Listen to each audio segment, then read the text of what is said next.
मैं ज़रा ये GIT रिपोर्ट्स वाला जो मामला है, कल फहमीदा मिर्ज़ा साहिबा ने भी आकर इस पर बात की, क्योंकि इसमें जुल्फ़िकार मिर्ज़ा साहब का भी नाम सामने आता है और ये कहा जाता है कि जुल्फ़िकार मिर्ज़ा साहब भी उनको जो है वो ओन करते थे, उज़ैर बलोच एंड कंपनी को।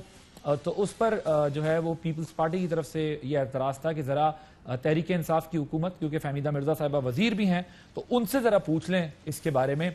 जुल्फ़िकार मिर्ज़ा के केस में भी ज़रा वजाहत ले ले सारे मामले। तो आपको सुनवाते हैं कल उन्होंने क्या बात की कि जिनको ये चीज उठानी थी और वो चाहते हैं कि मैं अब अपना मुंह खोलूं और मैं बहुत कुछ बोलूं जो कि मैं अपने अंदर रखे बैठी हूं। ये बातें ना कीजिए, ना सिंध अवाम को बेवकूफ समझें, ना पाकिस्तान की अवाम को बेवकूफ समझें। मुझे सिर्फ उनका नहीं, मुझे सारी हकीकत सामने लानी है और जो फैक्ट, जो सारी चीजें हैं। और मैं इस JIT को पढ़ के बैठी हूं। आपने ये रिलीज की है JIT, ये दुनिया ये देख ले कि कौन थे असली, कौन थे होम मिनिस्टर, कौन थे चीफ मिनिस्टर, कौन चल के गई हैं कि उनके कहने पे टिकट्स दे रही हैं, कौन उनके घरों में जाके पीस अवार्ड दे रही हैं। आप जब चाहेंगे उन्हें इस्तेमाल करेंगे और जब चाहेंगे आप उन्हें फेंक देंगे। जी, तो इसके जवाब में सईद गनी साहब ने क्या कहा, जरा आपको वो भी सुनवाते हैं। फहमीदा मिर्जा जो कल आके टीवी पे झूठ बोले थे, इनको बिठाए मेरे सामने। आप मुंह खुलेगा भाई, खोलो तुम मुंह, हमारा भी मुंह खुलेगा ना। फिर आपके मियाँ जो डिफेक्टो चीफ मिनिस्टर बन के फिरते थे, वो सारी ताकत आसिफ अली जरदारी साहब की जो कुर्बत थी उसका उन्होंने नाजायज फायदा उठाया था। मैं ये कहता हूँ, हाँ मैं उजैर के घर पे उससे मिला भी हूँ, हाँ मैंने उजैर बलोच के साथ उसके घर पे खाना भी खाया। शाह साहब, और मनाजरे के बाद जो है वो अब बात मुंह खोलने तक चली गई है। ये हकीकत में मुंह कब खोलेंगे ताकि कौम को पता चले कि ये सब तबाही हुई कैसे थी? बिस्मिल्लाहिर्रहमानिर्रहीम, अल्लाहुम्मा सल्ली अला मुहम्मदिन व आले मोहम्मद। देखें, इस पे ये जो JIT रिपोर्ट्स कह लें, 164 कह लें, ये सब कुछ 3-4 साल पहले बहुत अरसा चलता रहा है। आपके प्रोग्राम भी हुए हैं, सब चैनल्स पे ये प्रोग्राम हुए हैं। तो इस वक्त ये सारी चीज़ें लाना जो है, ये डाइवर्ट करना है जो इश्यूज़ हैं, जो कोर इश्यूज़ हैं, जो आम आदमी का इस वक्त इशू है। तो इस तरह के ड्रामे, शोबदेबाजियाँ, कोई मोटरसाइकिल पे आके छोड़ गया उनके पास ये JIT रिपोर्ट्स, वो शर्लॉक होम्स थे या 007 थे जो उनके पास ये सब चीज़ें आईं। फिर एकदम से फ्लोर ऑफ द हाउस पे इस तरह की बात करना, 3G। अच्छा, अब सिर्फ एक जो रिपोर्ट है उसको फोकस किया हुआ है, उज़ैर की, मोराई की रिपोर्ट है। फिर एक बल्दिया की थी, उस पर कोई बात नहीं करता क्योंकि वो अलाइज हैं, वो साथ हैं, वो नफीस लोग हैं, वो नफीस वज़रा हैं। अच्छा, फिर आपने अभी क्लिप देखा है। देखें, as a lady, as a खातून, मेरे लिए फहमीदा मिर्ज़ा साहब बहुत काबिल एहतराम है और मैंने उन्हें भाभी कहा हुआ है, बड़ी बहन की तरह मैं उन्हें समझता हूँ। और मेरा ये ज़र्फ़ इजाज़त नहीं देता कि मैं उनके लिए कोई ऐसी बात बोलूँ, क्योंकि ज़र्फ़ कुछ लोगों में कुरान शरीफ सर पर रख कर भी कहते थे कि ये कपड़े हमें आसिफ अली जरदारी साहब ने दिए हैं। फिर उन्होंने जो बातें की, जो उस वक्त अदी फरियाल टालपुर साहिबा को अपनी बहन कहते थे, अपना मान कहते थे, अपना बहुत कुछ कहते थे, फिर उन्होंने भी कुछ उनके लिए बातें की। तो अपने अपने ज़र्फ़ की बात है। लेकिन मैं सिर्फ ये अर्ज़ करूँगा कि मेरी बहुत ही काबिल एहतराम फहमीदा मिर्ज़ा साहिबा जो हैं, ये उस वक्त तक क्यों खामोश रहीं जब तक वो स्पीकर थीं। क्योंकि मिर्ज़ा साहब से इख्तलाफात तो 2011 और 12 में जब ऑपरेशन शुरू हुआ, तो शर्जील साहब भी अपने एक इंटरव्यू में कह चुके हैं कि उन्होंने जैसे ही ऑपरेशन शुरू हुआ लियारी में, तो उन्होंने अपना इस्तीफ़ा दिया और फिर जो भी चीज़ें हुई वो सब आप सबके सामने इख्तलाफात। लेकिन उसके बावजूद 2013 की इलेक्शन में मेरी काबिल एहतराम बहन फहमीदा मिर्ज़ा साहिबा ने टिकट लिया MNA का, अपने बेटे को MP का टिकट दिलवाया। मैं भी उस असम्बली में था, ये सब भी उस असम्बली में थे। जिस दावत की बात की जाती है, देखें, अब वो सिर्फ ये कहा जाता है कि वो उज़ैर की दावत थी, हालांकि उज़ैर के अपने प्रोग्राम आपकी मीडिया पे हैं। मैं आपको वो क्लिप भेजता हूँ कि वो जिसमें वो खुद कह रहा है कि वो जो दावत थी वो जावेद नागौरी और जो जीते थे MP MNAs उनकी तरफ से थी।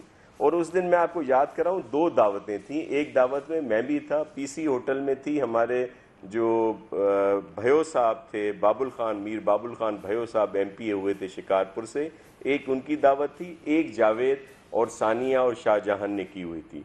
तो हम लोग, मैं भी दावत में था, लेकिन मैं PC वाली दावत में था, भयो साहब वाले के पास, क्योंकि हमारा सक्खर शिकारपुर साथ है, तो मैं वहीं रहा, कुछ दोस्त हमारे उधर चले गए। लेकिन ये बात खुद उज़ैर ने प्रोग्राम में कही है, मैं आपको क्लिप भेजता हूँ जिसमें उसने कहा है कि जी ये दावत जो थी ये वहाँ के MPAs की थी और मैं उसमें शरीक हुआ था।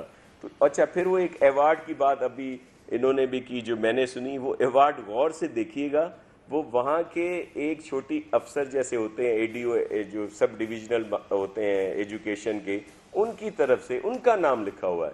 ये कोई ऐसा अवार्ड नहीं था कि जो कायम अली शाह साहब ने CM हाउस में बुला के दिया हो, या कोई निशान हैदर की तरह कोई ऐसी कोई बड़ी चीज़ या कोई और बड़ा कोई अवार्ड, ऐसा नहीं था। ये एक वहाँ के जो अफसर होते हैं, एजुकेशन के अफसर या दीगर, वो बुला के कभी कभी इस तरह के अवार्ड शील्ड्स दे देते हैं जिसको इतनी बड़ी बात की गई। लेकिन मैं आपको मतलब आप ये कह रहे हैं कि छोटा अवार्ड मिला उज़ैर को जो है, वो कोई बड़ा अवार्ड नहीं था जिसको इशू बनाया जा रहा था, और लेकिन वो गवर्नमेंट की तरफ से नहीं था, एक अफसर की तरफ से था जो एक सब डिविजनल एजुकेशन अफसर है, उसका नाम लिखा हुआ है उसमें, आप देख लीजिएगा। चले मैं सर इसका तो जिसको इतना बड़ा चढ़ा कर कहा जाता है कि जी अमन अवार्ड सिंध गवर्नमेंट की तरफ से दिया गया, ऐसा नहीं है। बल्कि आप सबके इल्म में है कि वहां पे ऑपरेशन हुए थे, सारी चीजें हुई थी, ये बहुत लंबी कहानी है। लेकिन देखें ये सारा डिस्कस हो चुका है। आप निकाल लें 3-4 साल पहले की अपने ARY की कितने प्रोग्राम हो चुके हैं, उस पर हर चैनल पर हर खबरों में ये इस वक्त भी सिर्फ डाइवर्ट किया जा रहा है। जो इस वक्त नॉन इशू है आपके हिसाब से, इसको इशू लोड शेडिंग हो रही है, देखें क्या हाल है पूरे मुल्क का। इलेक्ट्रिक कराची में क्या कर रहा है, हेस्को सेप्को पूरे सिंध में क्या कर रहा है, लेस्को पंजाब में क्या कर रहा है, पेशावर में क्या हो रहा है, बलोचिस्तान में क्या हो रहा है, AJK में, गिलगित में। फिर महंगाई, आटा देख लें कुछ का है वो, अब उसकी कीमतें नहीं मिल रही। ऑयल कम किया तो किसी आदमी को वो ऑयल नहीं मिला। बहुत सारे ऐसे इश्यूज हैं जिनको डाइवर्ट करने के लिए आप देखें, आप राइट टाइम में इस वक्त बैठे हैं, आपकी बड़ी मेहरबानी, आपने मुझे मौका दिया, मैंने अपनी मौक़िफ़ पेश किया। प्राइम टाइम में सिर्फ उस JIT रिपोर्ट की बात हो रही है जो 3-4 साल पहले हो चुकी है, और जो कोर्ट में काफ़ी चीज़ें हैं जिसमें ये सारी चीजें आनी है। तो इस वक्त तो इसका डिस्कस करना सर, और बहुत सारे इशू हैं। शाह साहब, इसमें एक मसला ये है, मिनिस्टर्स इस तरह की बयान दे के खामखा इशू बनाते हैं, जैसे एक PIA के पायलट्स के लिए इशू क्रिएट कर दिया गया, बजाय इसके प्राइम मिनिस्टर साहब। आपको मेरी आवाज आ रही है? साहिबा आपके साथ बैठी हैं, काबिल एहतराम लेडी हैं हमारे लिए, उन्हें चाहिए प्राइम मिनिस्टर साहब को मशवरा दें कि इस तरह के वुज़रा के खिलाफ एक्शन लें जो ऐसी चीजें छोड़ते हैं जो किसी काम की नहीं होती। बल्कि मैं आपको एक अर्ज कर दूं अली भाई कि ये बात करके JIT जो वो पेश कर रहे हैं, लहरा रहे हैं, उसमें फिर कह रहे हैं 4 के अफसरों के साइन है, इनके पास 7 अफसरों की साइन है। क्या ये जो हमारे इतने मोहतरम इदारे हैं, मोतबर इदारे हैं, क्या ये किसी एक SSP के कहने पे साइन कर देंगे?